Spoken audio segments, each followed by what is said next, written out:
Hai, hari ni Min nak kongsikan resepi Maggi Goreng Dim Sum. Mula-mula celurkan 2 paket Maggi. Biarkan separuh masak. Ikut korang lah nak guna Maggi apa pun. Untuk yang ni Min gunakan perisa kari je. Agak-agak dah separuh masak tu, kita angkat dan toskan.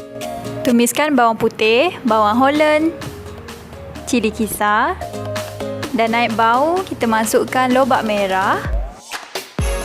Kita kacau-kacau